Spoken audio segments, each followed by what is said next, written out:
उत्तराखंड के पिथौरागढ़ जिले में स्थित एक छोटे से गांव की पहचान अब बदल गई है और इसके पीछे की कहानी जितनी दिलचस्प है उतनी ही सामाजिक रूप से संवेदनशील भी। पिथौरागढ़ जिला मुख्यालय से करीब 10 किलोमीटर दूर स्थित विकास खंड विंड की ग्राम पंचायत का नाम वर्षों से खूनी था। नाम सुनते ही जहां एक और किसी अपराध या हिंसा की कल्पना मन में आती थी, वहीं इस गांव के लोग इस नाम के कारण लगातार असहजता और शर्मिंदगी का सामना कर रहे थे। लेकिन अब सरकार की मंजूरी के बाद इस गांव को नया नाम मिल गया है, देवी ग्राम। गांव का नाम खूनी होने की वजह से यहाँ के निवासियों को सामाजिक, मानसिक और यहाँ तक कि प्रशासनिक स्तर पर भी कई समस्याओं का सामना करना पड़ता था। सरकारी कागजों में जब इस गांव का नाम दर्ज किया जाता तो न केवल बाहर के लोग चौंक जाते बल्कि कई बार इसका मजाक भी उड़ाया जाता। यही कारण था कि गांव के निवासी लंबे समय से इस नाम को बदलवाने की मांग कर रहे थे।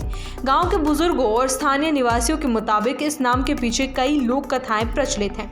कुछ लोगों का कहना है कि आज़ादी से पहले जब अंग्रेज इस गांव में आए थे तो स्थानीय लोगों के साथ उनका टकराव हुआ। गांव वालों ने अंग्रेजों से लड़ाई की और उन्हें मार गिराया। इस घटना के बाद गांव को खूनी नाम दे दिया गया। वहीं कुछ अन्य लोगों का कहना है कि पहले इस गांव का नाम खोली था, लेकिन अंग्रेजों की उच्चारण त्रुटि के कारण ये खूनी बन गया और इसी नाम से गांव दशकों से जाना जाने लगा।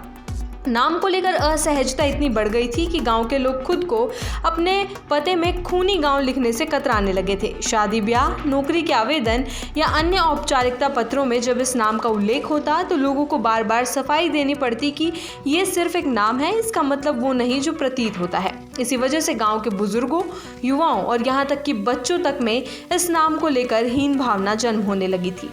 इस गंभीर समस्या को लेकर ग्रामीणों ने वर्षों पहले आवाज उठाई थी। गांव के ही निवासी और ONGC के पूर्व महाप्रबंधक ललित मोहन जोशी इस मुहिम के अगुवा बने। उन्होंने लगातार राज्य सरकार और संबंधित विभागों से पत्राचार किया। मुख्यमंत्री पुष्कर सिंह धामी से भी व्यक्तिगत मुलाकात कर इस मुद्दे को उठाया। ललित मोहन जोशी ने बताया कि गाँव में स्थित मां मलिकेश्वरी भगवती का मंदिर इस स्थान की धार्मिक पहचान है और इसी आधार पर गाँव का नाम बदलकर देवी ग्राम रखने का प्रस्ताव सरकार को भेजा गया था।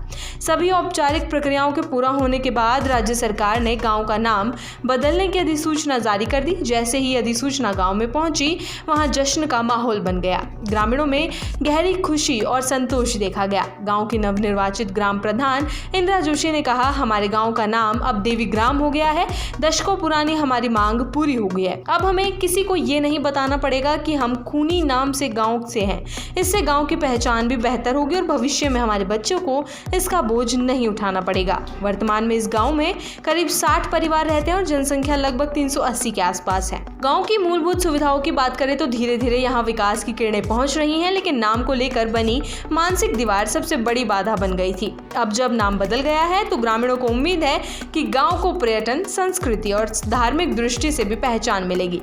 ललित मोहन जोशी ने बताया कि बहुत जल्द गाँव में एक विशेष आयोजन किया जाएगा जिसमें नए नाम देवी ग्राम का विधिवत स्वागत किया जाएगा। उन्होंने ये भी इच्छा जताई कि इस अवसर पर मुख्यमंत्री पुष्कर सिंह धामी खुद मौजूद रहे ताकि उस संघर्ष को मान्यता मिल सके जो गांव वालों ने वर्षों तक किया।